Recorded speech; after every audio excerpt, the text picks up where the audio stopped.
Yo, what's good with it? It's the homie Mac. Music, art, culture, knowledge. Like, share, comment, subscribe. Subscribe to the YouTube channel 82 Kings. Follow the movement on Instagram at MacTV_82. Reporting live from the Dogon. Peace and love to all. Real quick, again, I always say this, anyone who knows me that, rocks with your boy on a personal level, or even on a surface, tertiary, superficial level on social media. They know that I frequent Cali. I always say that. California, got nothing but love for the Golden State.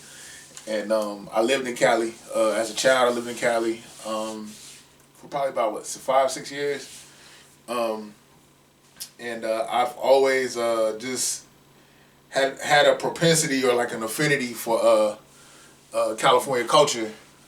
And we all know that one thing that is very constant or very just ever present, prevalent in California is gang culture.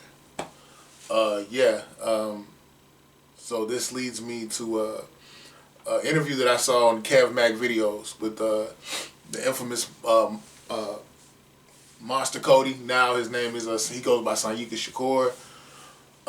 He wrote a book called Monster. That book was released in I want to say 93. Yeah, 93, 94. So I was a shorty when it came out. His rep is very far reaching and ever present. Shout out to Kev Mac videos. I'll put a link to the book Monster and to the actual interview in the description box. But let's get to it. This isn't meant to glorify gang culture. I'm not set tripping. I'm not trying to capitalize off the culture. I'm not trying to encourage violence. I'm not trying to any negative derivative that you can think of in your mind. This ain't about it. So if you want to hear me glorifying, violence and violence against black bodies, self-genocide of black people, you just might as well just cut this off because this is not about that. I actually, from watching this interview with Monster Cody on Kevin Mac, if nothing else, he gives a very direct context to his experience within gang culture and the elements that created his experience, that cemented his experience. During the interview, he speaks of being cross-pollinated. He talks about how his mom, they lived in the Crenshaw district, and then they moved. I had to take notes. They moved to dropped my notes. They moved from the Crenshaw district to 79th and Dinker in 72. And he just talks about how he made a very good point. And in the interview, he talks about how a lot of times we see, clarity is 20/20. Hindsight is always 20/20. There's always clarity in hindsight. And he talks about how we look at history and how things play out and we think it's orchestrated. And he was saying no, a lot of times history itself is very spontaneous. It happens. It's not anything that's manually engineered. It's really just happenstance. And he talks about how, again, how he moved from Crenshaw to 79th and Dinker. He talks about how when he went to, his mom, they basically were on the periphery of gang culture. And then he talks metaphorically speaking, they went from the fire to the frying pan when they moved to 79th and Dinker. Essentially, when you hear him talk about his experience, it really humanizes himself because he's always been labeled as, his nickname is Monster. The moniker is Monster. So he's always been contextualized as this animal, this beast that just is, inclined to violence, inclined to murder. And there's no context for it. It's just he's violent.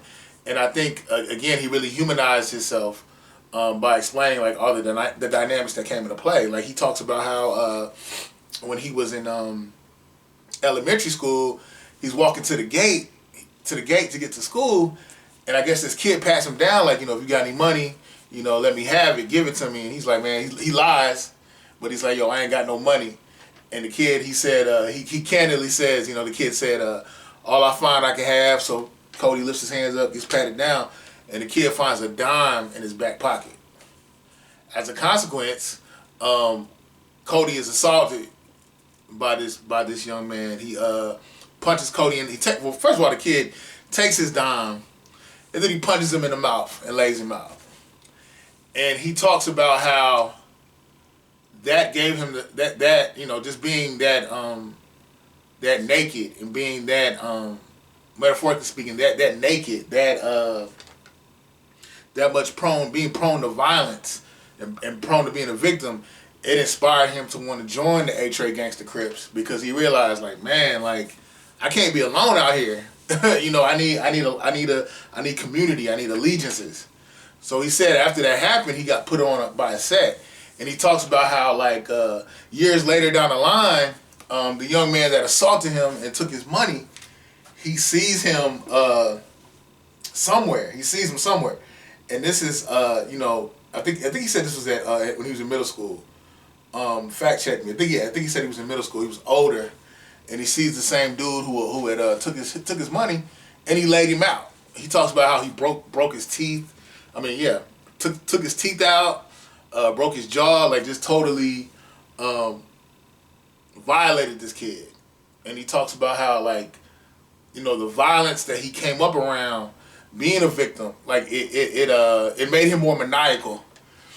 And he talks about being cross-pollinated, living between Crenshaw and Normandy, and Manchester and Slauson, living in that whole geographic region. He was cross-pollinated, and by that cross-pollination, gang culture, the remnants of the Panther Party and the US organization, it was just like a perfect storm.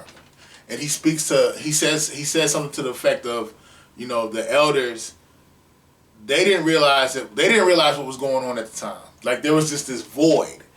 There was no leadership for the younger generation, specifically Cody's generation, and Tookie, Stanley Tookie Williams and Raymond Washington. Like, there was just like this void, and essentially they wanted to rebel against the system, but they also were rebelling against the Black Panthers and the political vanguard stance that they took. Like, there was just a lot of anger, and I think the residue of the Black Power movement, the residue of the oppression that was felt, like, it just it created this perfect storm.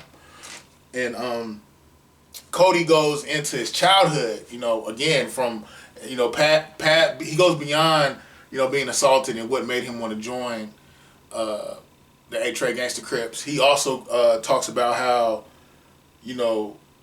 American society itself is built upon violence. And when and this is not to say this isn't the point. This isn't in saying that, it's not to say that this just happened out of nowhere, or to go to the default, America, they stole the land from the Indians and manifest destiny. No, he's saying it is an alignment of pop culture, of American pop culture, to be violent.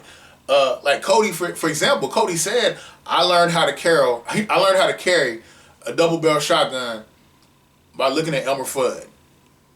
He said, I learned how to carry 2 pistols by watching Yosemite Sam. He often referenced John Wayne films, and just how, like, this hyper-masculine, just testosterone spilling everywhere, this hyper-violent, hyper-masculine, hyper-violent, distorted masculine, like this just might is right type paradigm that was dripping, it was replete throughout pop culture in America. So I think he really points out the hypocrisy. How on one hand we say how certain things are violent and they're very anti-humane, but we use these forms of violence throughout our whole pop culture. Like America, we use it as entertainment. What else? one thing that I thought was really dope was how Cody was talking about, like when you hear Cody talk about his I guess his matriculation into the Crips and how he became a part of it. Like it's almost like this socialization is like equivalent to a boy growing up in Sparta, you know, and hearing about the Spartans and how, you know, the 300 and essentially how those boys, you know, in the movie 300, they talk about how the boys go through this like rites of passage or this training. I mean, essentially the same thing happened with Cody. You know, he talks about how he used to he would go to Tookie Williams' house and there would be like weights in the living room. The whole living room comprised of nothing but weights. And he saw how, you know, they were building their bodies. They were getting strong. You know, they were very aggressive. And they pretty much, you know, their whole swagger. They could get what they want. They could, whatever woman they wanted, they could get. You know, people feared them. They were well dressed. They were handsome. They were at the height of health. You know, they were just Adonises. And I think even Cody himself, he was like, you know, I looked at them as like gods. Like he said, he even said it. He says how you know, it was they were ineffable. You couldn't even say their names. It was like how Jewish in the Jewish tradition, you can't even say God or Yahweh. Like it just is what it is. He felt that same way about Raymond Washington and Tookie, and even Jamil Barnes, I believe. But yeah, even Jamil Barnes. He just talks about how you know, all that came into play and how all that was his socialization. How essentially he was talking again about how he was a little boy walking down the street and he would see the Crips, you know, say, "Hey, what's up, little nigga?" And he would just get excited, like, "Hey, like, what's up?" You know, so that it really humanizes the element and shows how like everything boils down to socialization. Either you are socialized in progressive ways or you are socialized in destructive ways. You know, but I think it just kind of, it shows the innocence of it all. You know, his interview showed the innocence of it all. Like, essentially, you know, everyone needs to feel a sense of community. Everyone needs to be able to identify with something. There has to be some overarching premise, something that is that you align yourself with, that is very self-defining, but to a greater whole. You align yourself with something beyond yourself. You know, I thought his whole interview was very thought-provoking. I think Cody, Monster Cody, Sanyika, I think he's a sociologist's dream. I think he's extremely intelligent, extremely articulate. What else? What else I got for you? There was an example he used of how when he was a shorty and he got put on, they went to the A-Trays there at Centinela Park and how they were cool with the 60s. And how, as a shorty, he's walking around with a pistol. He's 12 years old, walking around with a pistol with his big homies. And then he talks about how the first day he met Raymond Washington and how they were like in an old school car. And I guess they had he said the Commodores had dropped a new single called Zoom.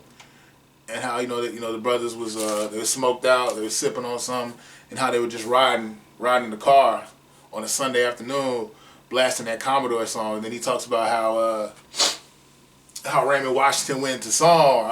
I can't sing it, but the the Zoom song, and he just said like, yeah, man, like everything, the way that Raymond was singing, it was just so infectious, and everybody caught on. It was just smooth, and he was just saying as a shorty, he was like, damn, he's in the back of the whip just nodding his head. He's like, yo, this is the height of Krypton. This is the height of Krypton, man. He's like, and then he talks about how upon his initiation, like how it made him feel not necessarily complete, but it made him feel like a man. He talks about how, like, as a shorty, he's watching, John Wayne and all these westerns of these white boys, but the people he saw in his hood, like O.G. Cutes, again, Tookie, like he admired them because they had that same manhood and that same freedom, to do whatever they wanted to do, but these people were in his neighborhood. They weren't fantasy. They were living that shit. And then on top of that, they looked like him. They were black. But yeah, one other thing he talked about was just essentially like America's love affair, not only with violence, but with the outlaw mentality. He was saying how, like, again, referencing the Western films, how essentially, You know, in the old Western films, you had these outlaws that did whatever they wanted to do. They lived how they wanted to live. They lived life on their terms. They didn't answer anybody. It was that same premise, you know, with the Crips. Like, you know, he was just talking about how he had dudes that were Crips from different hoods from the 60s, from the Hoovers, and how they could just all go everywhere. And how everybody was like emulating somebody else from the hood. And they all challenged each other just to kind of essentially, you know, be the height of who they were with their gangsterism. I don't know, is that a real term, gangsterism? But on their gangster shit. Like, they could, you know, he was just talking about how they were imitating somebody, and they all in concert were imitating their point of reference for manhood and masculinity. Was a lot of it destructive? Yeah. But this isn't necessarily, this isn't about right or wrong. This is just about socialization and how young boys, there needs to be a rite of passage for boys. You know, not to say that girls don't need one, but again, we're talking about boys right now. And I think it's really dope because if you really look at this whole interview, he's giving you the paradigm of what creates gang culture. But the thing is, he also points out the hypocrisy of America because really at the end of the day, there are behaviors and thought processes that are criminalized, but essentially these behaviors really just mimic, it really is just an opposition, it's in opposition to the square society or the forward society, the legal society. They're really doing the same nonsense, it's just legal. So the things that the outlaws are doing, you know, they're doing what they want to do, but the premise is the same. Making money, getting that bag, doing what you want to do. But yeah, I can go on and on. I think I'm gonna put a link to the interview in the description box. I think this is a compulsory. If you're a sociologist student, if you or a professor teaching, you know, social studies, world history, sociology, what have you, down the gamut.